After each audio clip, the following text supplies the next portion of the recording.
This is gonna be hard. As I draw the most difficult set of eyes in anime history, in this video I'm gonna be teaching you guys how to draw anime eyes using 20 different anime styles. We can also have a little fun where you guys guess the anime characters down below. So with this first set of eyes, we're gonna go step by step. And as usual here, you wanna figure out the overall shape of the eye and then morph it into looking more organic over time based on your style. So here I'm drawing the circle. And then based off of the style, it's not gonna be a smooth circle. It's gonna have some really sharp edges. And this is just starting from the shape of the eye. After that, you then wanna work on the eyelashes. The upper eyelashes are usually thicker than the ones beneath, and they don't always have to be connected. Again, it depends on your style. And with this style, like I said before, everything is very sharp. You can add some little spikiness to the eyelashes to indicate the lashes. We will see over time how different styles kind of do it in their own ways. So here's some anime, they don't always connect the lines. The lashes above and the lashes below are kind of disconnected, but with our imagination, we can kind of see them connect, especially in color. Then you want to have a line above for the eyelid. Sometimes the eyelids are not always present, depending on your style, but in this case, it is. We will also see how different other styles draw eyelids that in some cases have their own shapes. So you have the line above. Sometimes you have a line underneath as well, especially if the character is like tired and whatever. But we have a line and then some shading as well. For some styles, the lower eyelashes have two lines, and the second line underneath is where the lashes can come out from for the lower lashes. Then you put in the eyebrows. Again, you start with a basic shape and then you start to morph and form what you want it to look like. Also, keep in mind what expression you want the character to have. When the right end, when it's bent this way, they kind of look angry. If it's doing the opposite, they could look sadder or shocked, or it depends on a host of things. But keep in mind that this eye that we're drawing right now is the eye that we will see on the left from our perspective. Then this style is a little different. So sometimes you get like a little shine in the eyes, and for this style is directly dead center in the middle, at least for this character. And here, if you want to be a little stylistic / realistic, you can have these little dashes, or you can give the shading a little gradient. But really in anime and manga and really just stylistic cartoons and stuff like that, you can get away with a lot of design. Keep in mind that you notice that most times, not always, again depends on the character, the eyebrows are kind of like an umbrella for the eye. And so if rain was falling from the top, none of the water would touch the eyes. Again, not always true. The characters out there without eyebrows as well. So keep that in mind. Here I'm just making adjustments. Sometimes the lower the eyebrow, the more angrier the character looks. So those are all things to play with. Now, what's always important as well is the distance between one eye and another. So here you can see there's a distance where one side of the eyelashes end and where the eyebrows end on each end of the eye.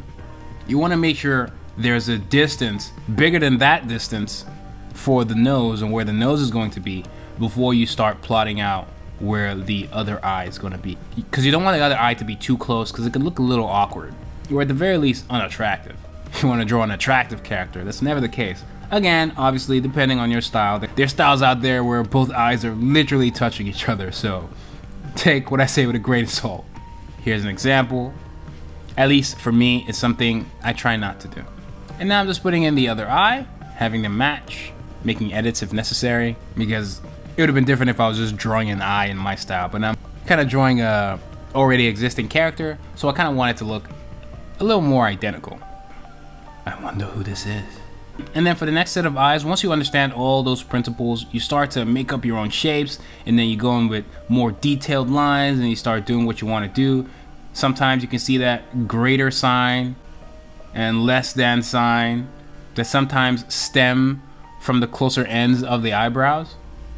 Those are things to watch out for. In some cases, they even lengthen. If you look at a character like Itachi from Naruto or something like that, you can do some stylistic stuff with it. So again, depends on your style. But all the elements are there, except here, the eye is kind of cut in half to show more of a relaxed feel for the character. So when you're drawing eyes, you also want to keep in mind the expression of the character. Here, the pupil and iris are cut in half. What's also different here is the little shine in the eye. This is more my speed and what I would do, where it's towards one end for both eyes, right? So if you have the shine on the left on one eye, you also have the shine on the left on the other eye, because that's just where the light is coming from. There are also styles with multiple light sources that you can experiment with that we'll see as time goes on. The way the iris is shaded is also unique, so we'll explore others. And we also have some stylistic symbols and hair falling down, so yeah, fun so far. Here we're playing more with a triangle shape and then doing everything else we said.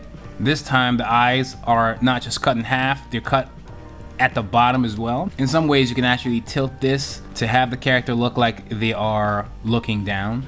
If the character is looking towards the side and the angle is not that straightforward, you can do a line that curves across to let you know where the other eye is going to be placed. So we have all the distances starting from the end of the eye to the end of the eyebrow, then for the nose, and then for the start of the next eyebrow and the start of the next eye. But if you notice, those distances are shortening, and all the distances afterwards are going to be smaller and smaller because the character is looking towards the side. Therefore, we're going to see less and less of the other eye. And then also based from our perspective, the angle we're looking at the character from, we're going to have a curve that's essentially going to be the path for where both eyes are going to be placed. Again, all fun. Here we have a straight up triangle, and this is where I say the styles differ, because here there aren't any eyelashes, because here there aren't any upper eyelashes, there's no eyelid, it's just straight up triangles for the eyebrows and the eyes, and then we morph it into what we want. And then you have face wrinkles depicted with little dashes, especially when the character is angry. We have the eyeball completely in the middle, kind of creepy if you will. In some cases, creepier if you shade it a certain way. And you can see these lines that I'm also using to gauge and let me know where the eyebrows are going to be and how I'm going to do things. But the same rules apply. Lines for the lashes, lines for the eyelids, simple shapes, circles in this case, like a lower eyelid line as well, but done in shading. So at the end of the day, it's the same principles, but they differ here and there depending on your style, what you want to do and what you don't. Same thing here, except here, especially with anime, you can go crazy with the designs for the iris and the pupil. Depending on your design, draw in layers. So in some cases, you want to make sure you've drawn the face completely before you start figuring out how the hair is going to fall on the face and stuff like that. Here, I've erased the path for the hair, and I'm just putting that in. You can have some fun, unique, memorable designs for these eyebrows. Sometimes these are things that help make the character a little more distinct. With this style, you can see more lines, even lines that point downwards in the middle for the bridge of the nose, just to show a little more anger and wrinkles in that area when the character is pissed. And then, oh my god, the hardest set of eyes, even harder than the first one. This is so hard. Full Metal Alchemist. I've partnered up with Skillshare to bring this video to you, trying to make 2021 a big year where you explore and deepen your already existing passions. Like art, animation, sequential art, and all that kind of stuff. You can get lost in that creativity with Skillshare's online classes. Good chance that what you find on there would inspire you or surprise you, or both. Skillshare's online community offers a lot of meaning to your membership. With so much to explore, projects to create, support you can get, and give back from other creatives as you both learn, Skillshare offers real growth, offering classes for real life and furthering your creative journey without putting your life on hold. Short classes to fit your busy schedule, ranging from animation to art to comics to cooking to you name it. Not just saying that for the vid, there's classes I've taken in the past that I learned from, and classes that I find interesting even now, like this character illustration drawing faces, figures, and clothing by Gabriel Piccolo. It's a comic artist, illustrator, and he shares his tips on how to improve your drawings, your figure drawings, clothing drawings, and all that good stuff. And the Warrior guys, compared to in-person classes and workshops, Skillshare is very affordable with a monthly subscription of $10. And the first 1,000 people to use my link in the description get a free trial of Skillshare Premium. You're welcome. Full Metal Alchemist. So we're switching things up a little bit, going with the square this time, and the same rules apply. The eyelashes is thicker at the top, we add the eyelids in some cases we don't, depending on the style, and we'll just put out all the other accessories and make it look a little more organic, but the hair that covers whatever part, the iris, pupil, the lights, all of that is the same. If you know anything about shape language, the shape of the eye you use also can depend on the type of character you're drawing. And over time, you don't have to go in a particular order. You just do whatever works for you. So in some cases, I might draw the eyebrows first. In some cases, I might draw the eyes first. It kind of depends on you. Sometimes I might want to put an indication of where the nose is going to be so you have a correct distance in between both eyes and so it doesn't look awkward. Oh my god, another hard one! Ah! This one is so strong! So strong. I kind of missed up being lost the footage, which sucks, because this was the one with a lot of shines in the eyes, but we'll see the final anyway. It's all good. It's all good under the hood, y'all. You know, love and peace. Here we got like incomplete triangles as well, or, you know, square, whatever you want to call it, but you start with a basic shape as usual and then you put the rest in. It's the same thing. It's the same thing. All the elements are there.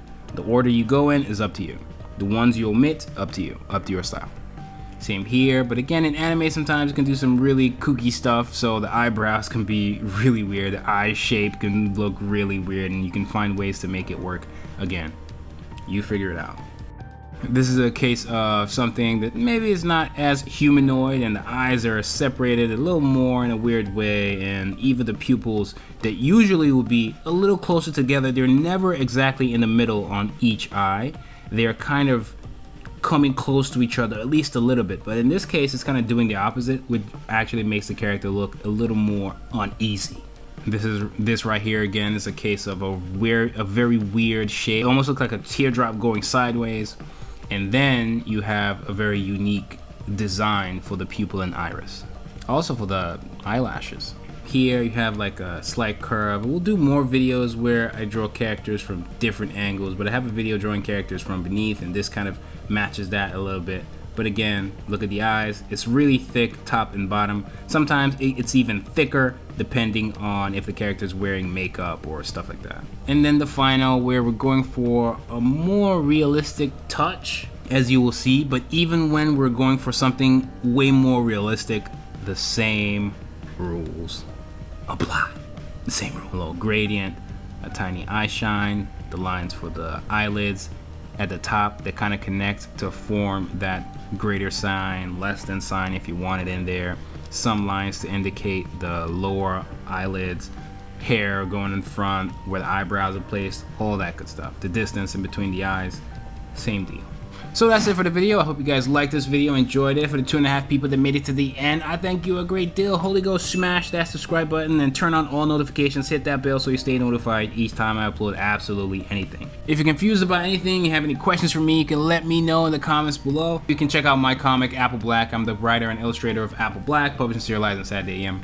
Links to everything you could possibly need will be in the description below. Again, shout out to Skillshare for partnering with me for the video. Check out more of my stuff. There's other cool videos on here. It's Whyt Manga. And I'm Audi 9000!